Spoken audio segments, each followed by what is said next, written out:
ಸರ್ವರಿಗೂ ಶರಣು ಶರಣಾರ್ಥಿ. ಇವತ್ತು ಅತ್ಯಂತ ವಿಶೇಷವಾದ ದಿನ. ಶರಣರ ಜೀವನ ಅಂದ್ರೆ ಅದು ಕಾಯಕಕ್ಕೆ ಬರೆದ ಭಾಷ್ಯ, ಕಠಿಣ ಪರಿಶ್ರಮಕ್ಕೆ ಹೆಸರಾದಂತಹ ಜೀವನ. ನಿಮಗೆಲ್ಲ ಮೋಳಿಗೆ ಮಾರಯ್ಯನವ್ರ ಜೀವನ ಗೊತ್ತು. ಮೋಳಿಗೆ ಮಾರಯ್ಯ ಅಂತ ಒಬ್ರು ಶರಣರಿದ್ರು, ಗೊತ್ತಲ್ವಾ?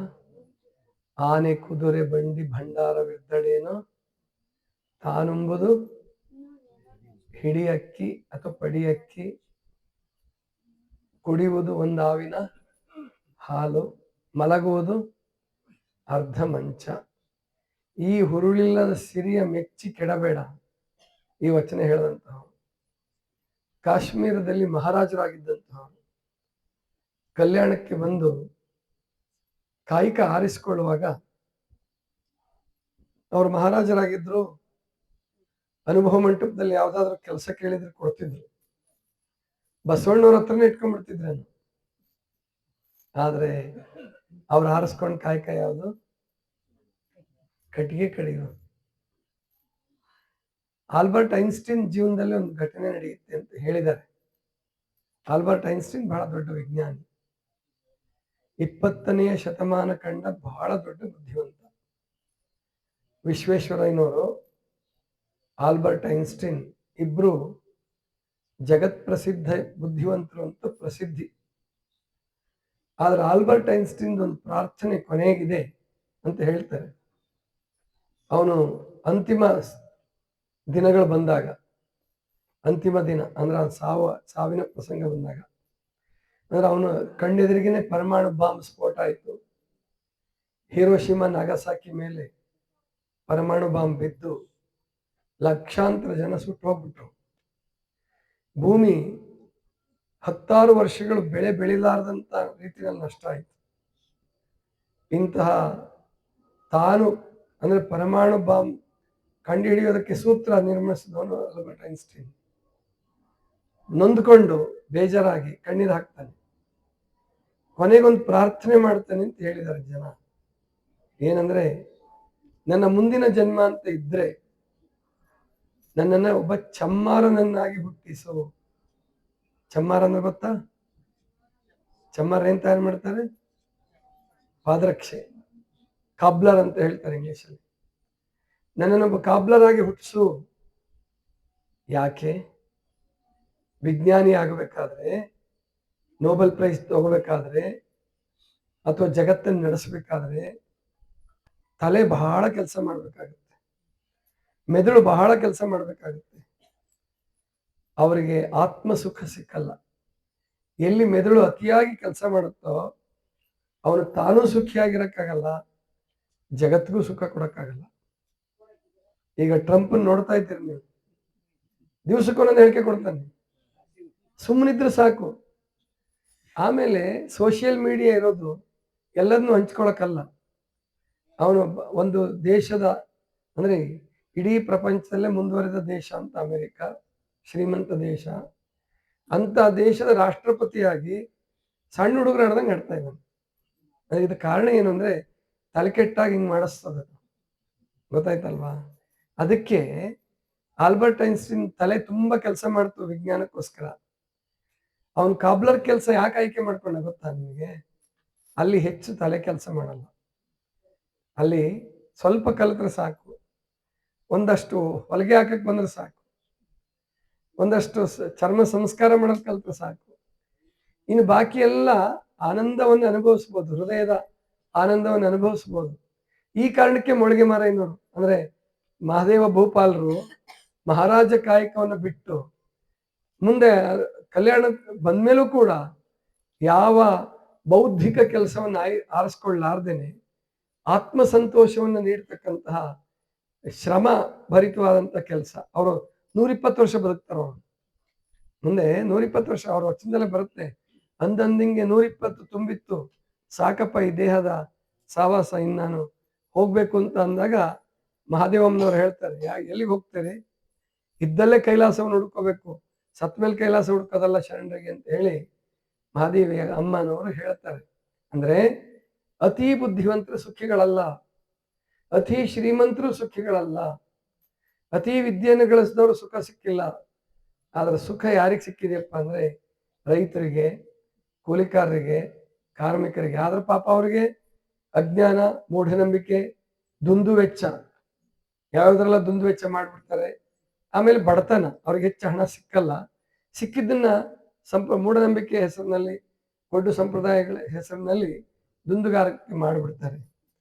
ಅದರಿಂದ ಅವ್ರು ದುಃಖಿಗಳಾಗ್ತಾರೆ ಹೊರತು ಇಲ್ಲ ಅಂದ್ರೆ ದೈಹಿಕ ದುಃಖ, ಅವ್ರಿಗೆ ಮಾನಸಿಕ ದುಃಖ ಇರೋದಿಲ್ಲ.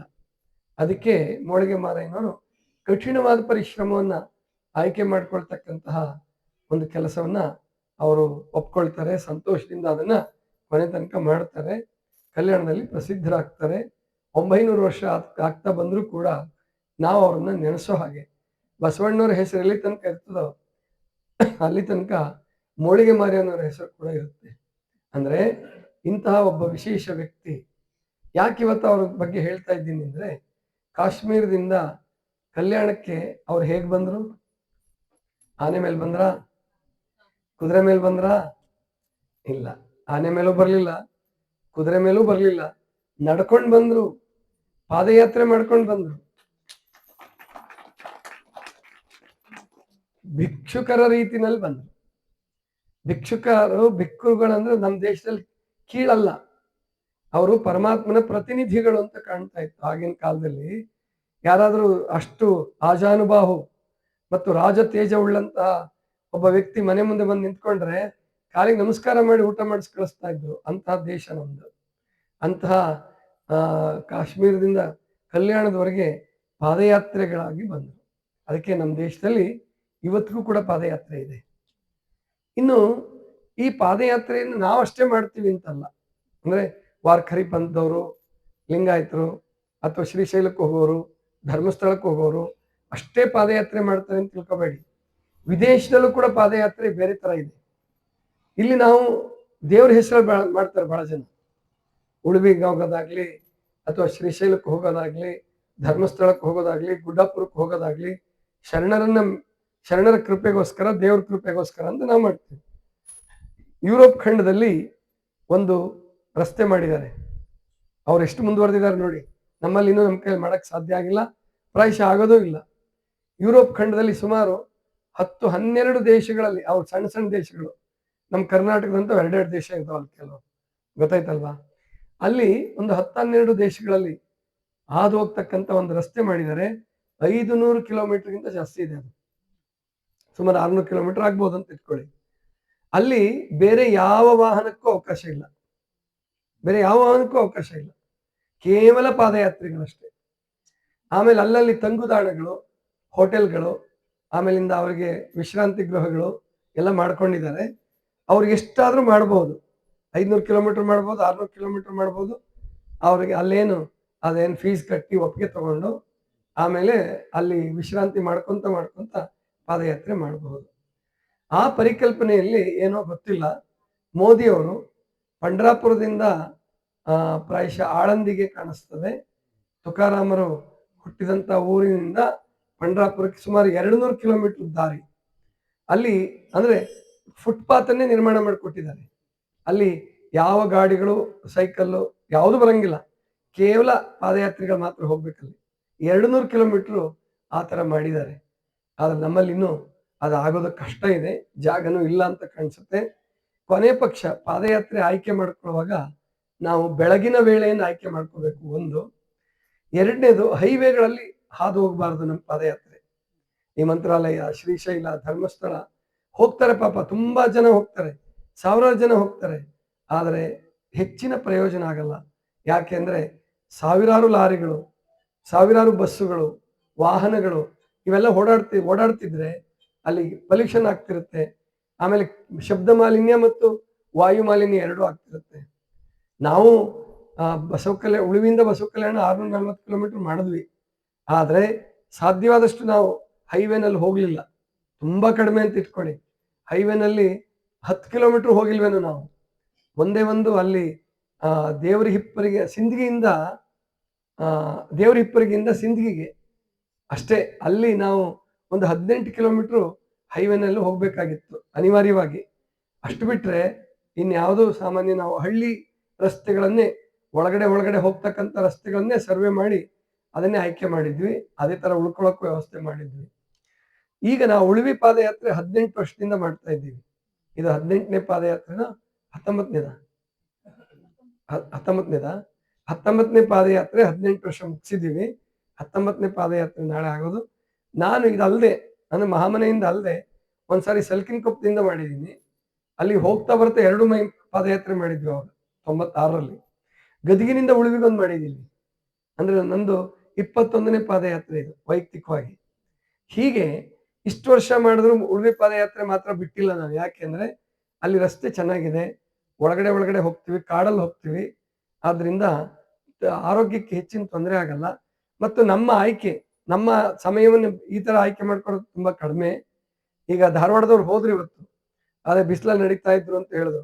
5 ಗಂಟೆ ಮೇಲೆ 6 ಗಂಟೆ ಮೇಲೆ ಬಿಡ್ತಿದಾರೆ ಅವರು. ಅದು ಆರೋಗ್ಯ ದೃಷ್ಟಿಯಿಂದ ಅಷ್ಟು ಒಳ್ಳೇದಲ್ಲ. ನಾವು ನಾಳೆ ಬೆಳಿಗ್ಗೆ 3 ಗಂಟೆಗೆ ಬಿಡ್ತೀವಿ, ಗೊತ್ತಾಯ್ತಲ್ವಾ? 3 ಗಂಟೆಗೆ ಬಿಡ್ಬೇಕು ಅಂದ್ರೆ ನೀವು ಎಷ್ಟೊತ್ತಿಗೆ ಎದ್ದೇಳ್ಬೇಕು?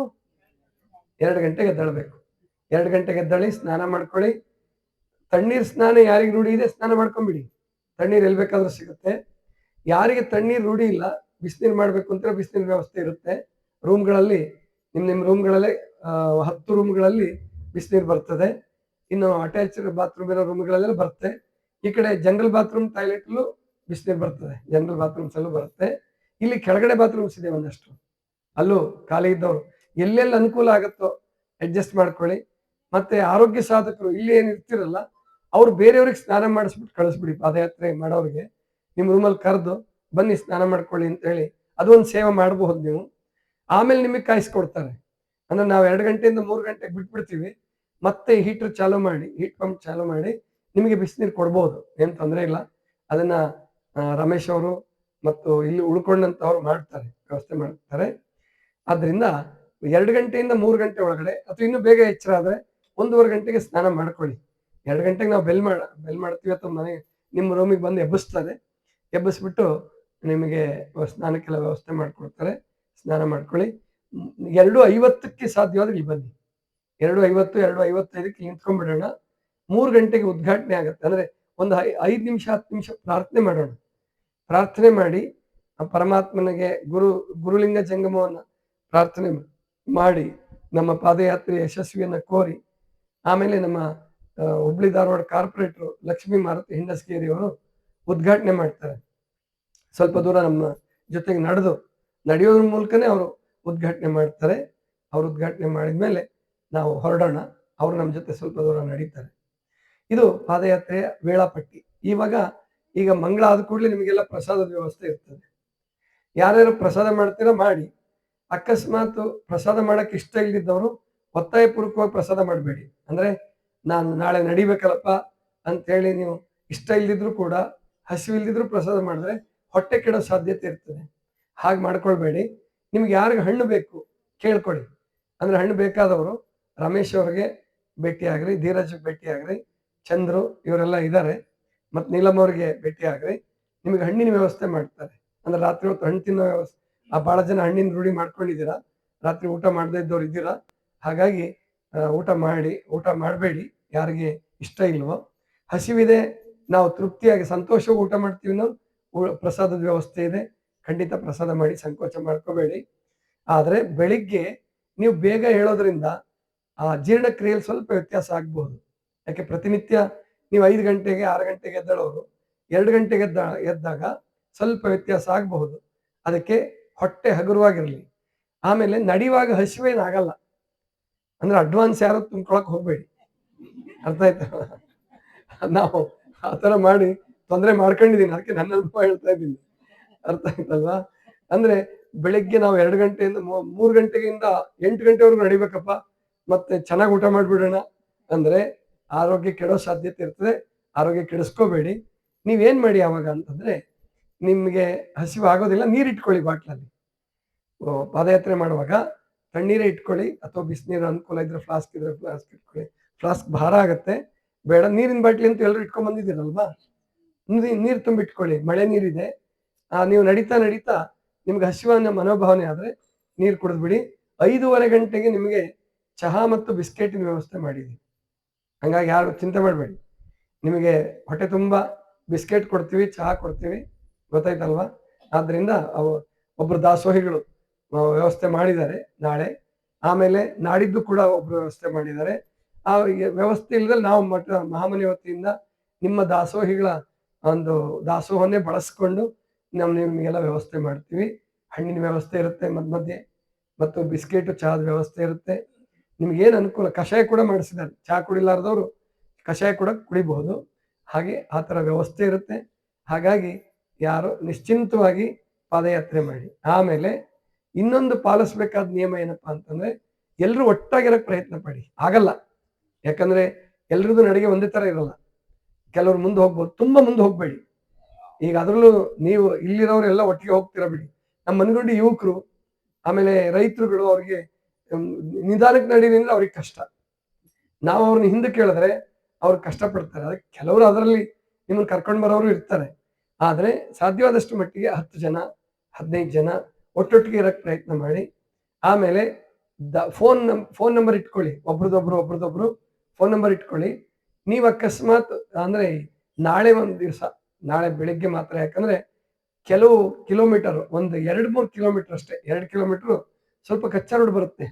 ಅಂದ್ರೆ ಒಳಗಡೆ ಹೋಗ್ತೀವಿ ನಾವು, ನಮ್ಮ ನಿಗದಿ ರೋಡ್ ಬಿಟ್ಟು ಒಳಗಡೆ ಹೋಗ್ಬಿಟ್ಟು ಅಲ್ಲಿ ಡೈರೆಕ್ಟ್ ಹಳಿಯಾಳ್ ರೋಡ್ ಮುಟ್ತೀವಿ. ಅಲ್ಲಿ ಏಳ್ಕರಿಯಮ್ಮ ಅಂತ ಬರುತ್ತೆ, ಅಲ್ಲಿ ರೋಡ್ ರಸ್ತೆ ಮುಟ್ತೀವಿ. ಅಲ್ಲಿ ಒಂದು ಕಡೆ ಏನಾಗುತ್ತೆ ಅಂದ್ರೆ ಒಂದು ಸಣ್ಣ ರೋಡ್ ಸಿಗುತ್ತೆ, ಅಮ್ಲಿಕೊಪ್ಪ ಹಳ್ಳಿಗರಿಗೆ, ಹಂಗ ಹೋಗ್ಬಿಡುತ್ತೆ. ಹಾಗೆ ಹೋಗ್ಬಾರ್ದು ನೀವು. ಅದಕ್ಕೆ ಆವಾಗ ಸ್ವಲ್ಪ ನಿಂತು ಕರ್ಕೊಂಡೋಗಿ, ಮುಂದೆ ಹೋಗ್ತಿದ್ದವರು ನಿಂತು ಕರ್ಕೊಂಡೋಗಿ.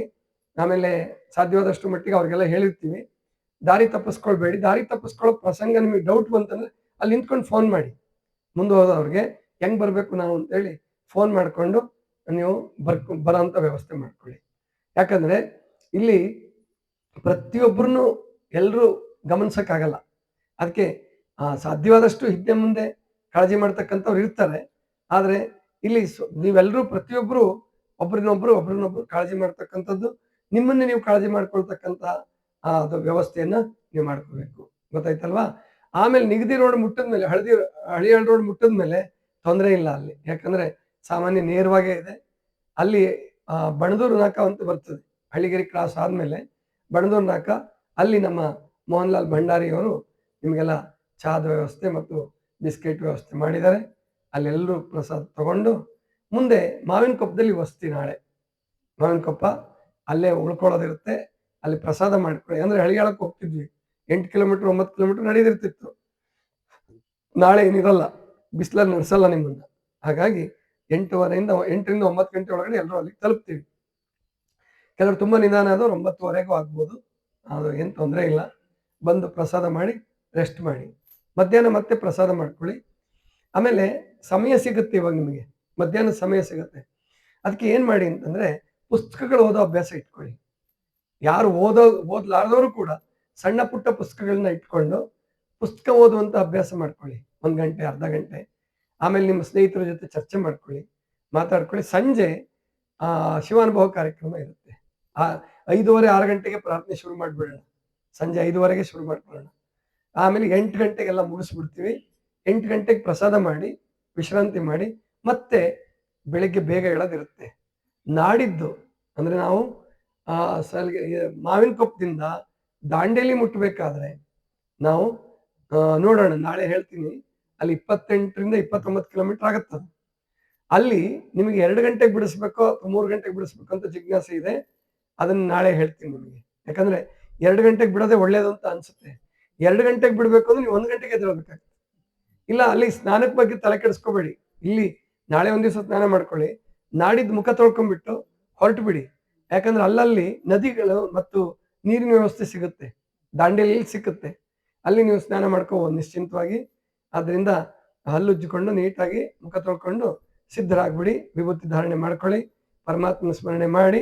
2 ಗಂಟೆಗೆ ಬಿಡೋದು ಬಹಳ ಒಳ್ಳೇದು ಅಂತ ಅನ್ಕೊಳ್ತೀನಿ ನಾನು, ಗೊತ್ತಾಯ್ತಲ್ಲ, ದಾಂಡೇಲಿಗೆ ಹೊರಡುವಾಗ. ಆಮೇಲೆ ದಾಂಡೇಲಿಯಿಂದ ಮುಂದೆ ಕಿನ್ನರಿ ಬೊಮ್ಮೈನ ಹೊಳೆ 27 ಕಿಲೋಮೀಟರ್ ಆಗುತ್ತೆ. 12 + 15 27 ಕಿಲೋಮೀಟರ್ ಆಗುತ್ತೆ. ಅದರಲ್ಲಿ ಪೋಟೋಲಿಯಲ್ಲಿ ನಿಮಗೆ ಚಹಾದ ವ್ಯವಸ್ಥೆ ಇರ್ತದೆ. ಆಮೇಲೆ ಕಂಡಾಕುಂಡಿ ಅಂತ ಬರುತ್ತೆ, ಒಂದು ಹಳ್ಳ ಬರುತ್ತೆ ಅಲ್ಲಿ. ಅಲ್ಲಿ ನಿಮಗೆ ನಾಷ್ಟದ ವ್ಯವಸ್ಥೆ ಇರುತ್ತೆ, ಪ್ರಸಾದದ ವ್ಯವಸ್ಥೆ ಬೆಳಗಿಂದ. ಆಮೇಲೆ ಕಿನ್ನರಿ ಬೊಮ್ಮೈನೊಳಗೆ 9 ಕಿಲೋಮೀಟರ್ ಇರ್ತದೆ ನಾಷ್ಟ. ಅದೇನು ಕಾಡಲ್ಲಿ ನಡೆಯೋದಿರುತ್ತೆ, ನಿಮಗೆ ಸುಸ್ತಾಗಲ್ಲ, ತೊಂದರೆ ಆಗಲ್ಲ. ನಾಷ್ಟ ಮಾಡಿದ ಮೇಲೂ ಕೂಡ ನಡಿಬೋದು. ಅವತ್ತೊಂದು ದಿವಸ ಹಂಗಿರುತ್ತೆ. ಆಮೇಲೆ ಕಿನ್ನರಿ ಬೊಮ್ಮೈನೊಳೆ ಹತ್ರ ಸ್ನಾನ ಮಾಡಿ ಬಟ್ಟೆ ತೊಳ್ಕೊಂಡು ಈಜಾಡಿ ಆನಂದ ಪಟ್ಟ ಮೇಲೆ ಅವತ್ತಲ್ಲೇ ವಸತಿ ಉಳಿಯೋದು. ಕಾನೇರಿ ಅಂತ ಊರು ಬರುತ್ತೆ ಅಲ್ಲಿ ಉಳ್ಕೊಳ್ಳೋಣ. ಮರುದಿವಸ ಬೆಳಗ್ಗೆ 16 ಕಿಲೋಮೀಟರ್ ಮಾತ್ರ ಇರುತ್ತೆ. ಅವತ್ತು 3 ಗಂಟೆಗೆ ಬಿಡೋಣ. 4 ಗಂಟೆಗೆ ಬಿಟ್ಟರು ತೊಂದರೆ ಇಲ್ಲ ಅವತ್ತು. ಯಾಕಂದ್ರೆ ಅವತ್ತು ರಾತ್ರಿ ಹೇಳ್ತೀವಿ ಎಷ್ಟು ಗಂಟೆಗೆ ಬಿಡೋದು ಅಂತ. 4 ಗಂಟೆಗೆ ಬಿಟ್ಟರು ತೊಂದರೆ ಇಲ್ಲ. ಯಾಕೆಂದ್ರೆ 6:30 7 ಗಂಟೆಗೆಲ್ಲ ಉಳಿವಿಗೆ ಹೊರಟೋಗ್ಬಿಡ್ತೀವಿ. ಅವತ್ತು ಮಧ್ಯಾಹ್ನ 1:30ವರೆಗೂ ವಿಶ್ರಾಂತಿ ಇರುತ್ತೆ. ಮಧ್ಯಾಹ್ನ ಪ್ರಸಾದ ಮುಗಿಸ್ಕೊಂಡು ಅದರ ಮಧ್ಯೆ ಪೂಜೆ ಮಾಡ್ಕೊಳ್ಳಿ. ನಿಮ್ದು ಲಿಂಗ ಪೂಜೆ ಅವತ್ತು ಉಳುವಿಲಿ ಪೂಜೆ ಮಾಡ್ಕೊಳ್ಳೋದು ವ್ಯವಸ್ಥೆ ಇರುತ್ತೆ, ಮಾಡ್ಕೊಳ್ಬಹುದು. ಆಮೇಲೆ ಸಾಮೂಹಿಕ ಲಿಂಗ ಪೂಜೆ ಸಾಧ್ಯ ಆದ್ರೆ ಮಾಡೋಣ. ಆಮೇಲೆ ಮಧ್ಯಾಹ್ನ ಪ್ರಸಾದ ಮಾಡ್ಕೊಂಡು ಶಿವಪುರಕ್ಕೆ ಹೊರಡೋದು. ಯಾರು ಎಲ್ಲ ಶಿವಪುರಕ್ಕೆ ನೇರವಾಗಿ ಹೋಗ್ತೀವಿ ಅನ್ನೋರು ಹೋಗ್ಬೋದು, ಇಲ್ಲ ಜೀಪಲ್ಲಿ ಹೋಗ್ತೀವಿ ಅನ್ನೋರು ಹೋಗ್ಬೋದು, ಇಲ್ಲ ಹರಳೈನ್ ಚಿಲ್ಮೆ ನೋಡ್ಕೊಂತ ಆಕಳಗವಿ ನೋಡ್ಕೊಳ್ತಾ ಒಂದೊಂದೇ ದರ್ಶನ ಮಾಡ್ಕೊಂಡು ಶಿವಪುರ ಮುಟ್ಟೋದು. ಅದು ಕೂಡ ವ್ಯವಸ್ಥೆ ಮಾಡ್ತೀವಿ. ನಾನು ಇರ್ತೀನಿ ನಿಮ್ಗೆ ಆ ಕಾಡೊಳಗಡೆ ಹೋಗೋದ್ರಲ್ಲಿ ನಾನು ನಿಮ್ ಜೊತೆ ಇರ್ತೀನಿ. ಅವತ್ತು ಶಿವಪುರದಲ್ಲಿ ನಾನು ನಿಮ್ ಜೊತೆಗೆ ಇರ್ತೀನಿ. ನಾನು ನಿಮ್ ಜೊತೆಗೆ ನಡೀತೀನಿ ಪೂರ್ಣ, ಗೊತ್ತಾಯ್ತಲ್ವಾ? ಹಾಗಾಗಿ ಏನ್ ತೊಂದರೆ ಇಲ್ಲ, ಯಾರು ಭಯ ಪಡ್ಬೇಕಾದ ಅಗತ್ಯ ಇಲ್ಲ, ನಿಶ್ಚಿಂತವಾಗಿರಿ. ಹೀಗೆ ಈ ಪಾದಯಾತ್ರೆಯನ್ನ ನಾವು ಮಾಡೋಣ. ಮಹಾದೇವಿಯಕ್ಕ ಉಡುತಡಿಯಿಂದ ಎಲ್ಲಿವರೆಗೆ? ಕಲ್ಯಾಣದವರೆಗೆ, ಕಲ್ಯಾಣದಿಂದ ಕದಳಿ ಬನದವರೆಗೆ ಸುಮಾರು 1000 ಕಿಲೋಮೀಟರ್ಗಿಂತ ಜಾಸ್ತಿ ಆಗುತ್ತೆ. 1000 ಕಿಲೋಮೀಟರ್ಗಿಂತ ಜಾಸ್ತಿ ಆಗುತ್ತೆ, ಅಥವಾ 1200 1500 ಕಿಲೋಮೀಟರ್ ತನಕನೂ ಆಗ್ಬೋದು. ಅಷ್ಟು ನಡೆದಿದ್ದಾರೆ ಮಹಾದೇವಿಯಕ್ಕ. ಆಮೇಲೆ ಅಫ್ಘಾನಿಸ್ತಾನದಿಂದ ಬಂದಂತ ಮರಳಶಂಕರ ದೇವರು, ಅವ್ರು ನಡ್ಕೊಂಡು ಬಂದಿದ್ದಾರೆ ಕಲ್ಯಾಣ ತನಕ. ಅಂದ್ರೆ ಅವತ್ತು ಯಾವುದು ವಾಹನಗಳ ವ್ಯವಸ್ಥೆ ಇಲ್ಲ. ಮತ್ತೆ ರಥ, ಕುದುರೆ, ಆನೆ ಅದೆಲ್ಲ ರಾಜರುಗಳಿಗಷ್ಟೇ. ಜಂಗಮರಿಗೆಲ್ಲ ನಡ್ಕೊಂಡೇ ಅಡ್ಡಾಡ್ತಾ ಇದ್ರು. ಆ ಒಂದು ಸ್ಮರಣೆಯಲ್ಲಿ ನಾವೆಲ್ಲ ನಡೆಯೋಣ, ಆನಂದ ಪಡೋಣ. ಆಮೇಲೆ ನೀವು ದೈಹಿಕವಾಗಿ ಮಾನಸಿಕವಾಗಿ ಭಾವನಾತ್ಮಕವಾಗಿ ಸ್ಟ್ರಾಂಗ್ ಆಗ್ತೀರಾ. ದೇಹ ಗಟ್ಟಿ ಆಗತ್ತೆ, ಬೆವರು ಬಂದು ಕೆಲವರೆಲ್ಲ 2 kg 3 kg 4 kg ವರೆಗೂ ಕಡಿಮೆ ಮಾಡ್ಕೊಳ್ತಾರೆ ಪಾದಯಾತ್ರೆ ಒಳಗೇನೆ. ಆಮೇಲೆ ನಡೆಯುವಾಗ ಇನ್ನೊಂದು ಸೂತ್ರ ಪಾಲನೆ ಮಾಡಿ. ನಾಳೆ ಯಾರು ತುಂಬಾ ವೇಗವಾಗಿ ನಡಿಬೇಡಿ. ತುಂಬಾ ವೇಗವಾಗಿ ನಡೆದು ಗುಳ್ಳೆ ಮಾಡ್ಕೊಂಡ್ಬಿಟ್ರೆ ಮೊದಲನೇ ದಿನನೇ ನಿಮಗೆ ತೊಂದರೆ ಆಗತ್ತೆ. ಅದಕ್ಕೆ ಹಿತವಾಗಿ ನಡೀರಿ. ಒಂದು ಅರ್ಧ ಗಂಟೆ ತಡವಾಗಿ ಬಂದ್ರೂ ತೊಂದರೆ ಇಲ್ಲ, ಹಿತವಾಗಿ ಆನಂದವಾಗಿ ನಡೀರಿ. ಎಷ್ಟು ಸಾಧ್ಯ ಆಗುತ್ತೋ ತುಂಬಾ ಸ್ಪೀಡಾಗಿ. ನಾನೆಲ್ಲ ಹಿಂದೆ ಬಹಳ ಗಾಯ ಮಾಡ್ಕೊಂಡಿದ್ದೀನಿ, ಗುಳ್ಳೆ ಬಹಳ ಸ್ಪೀಡ್ ಹೋಗ್ತಿದ್ದೆ ನಾನು. ಈಗಲೂ ಒಂದೊಂದ್ಸರಿ ನಡೀತಾ ಹೋಗ್ಬಿಡ್ತೀನಿ. ಆದ್ರೆ ಇವಾಗೆಲ್ಲ ಕಡಿಮೆ ಆಗಿದೆ, ಇವಾಗ ತುಂಬಾ ಕಡಿಮೆ ಆಗಿದೆ. ಮತ್ತೀಗೆಲ್ಲ ಇಳಿ ವಯಸ್ಸು ಶುರು ಆಯ್ತಲ್ಲ ಇವಾಗ. ಮತ್ತಿನ್ನು ಎಷ್ಟು ಉಳಿತು, ಕೌಂಟ್ ಡೌನ್ ಶುರು ಆಗಿದೆ. ನಂದನು 54 ವರ್ಷ, ಇನ್ನ ಬಹಳ ಅಂದ್ರೆ 40 ವರ್ಷ ಬದುಕ್ಬೋದು, 30 ವರ್ಷ ಬದುಕ್ಬೋದು, 20 ವರ್ಷ ಬದುಕ್ಬೋದು ಅಂತ ಕೌಂಟ್ ಡೌನ್ ಶುರು ಆಗಿದೆ. ಆದ್ರಿಂದ ಮೊದ್ಲಂಗೆ ನಾನೇನು ಸ್ಪೀಡಾಗಿ ಹೋಗಲ್ಲ. ಸಾಧ್ಯವಾದಷ್ಟು ಮಟ್ಟಿಗೆ ನಿಧಾನಕ್ಕೆ ಹೋಗೋಣ, ಎಲ್ರು ಒಟ್ಟಿಗೆ ಹೋಗೋಣ. ಹಾಗಂತ ತುಂಬಾ ನಿಧಾನನೂ ಮಾಡಬೇಡಿ, ಯಾಕೆ ಹಿಂದುಳಿದು ಬಿಡ್ತೀರಾ. ಒಂದು ಅಳತೆಯಲ್ಲಿ ಹೋಗಿ ಅಂತ ತಿಳ್ಕೊಂಡು ಹೇಳ್ತಾ ಈಗ ಮಂಗಳ ಮಾಡೋಣ. ಮತ್ತಿನ್ನೇನಾದ್ರೂ ಕೇಳೋದೇನಾದ್ರೂ ಇದೆಯಾ? ಸಂಶಯಗಳು? ಏನೂ ಇಲ್ಲ.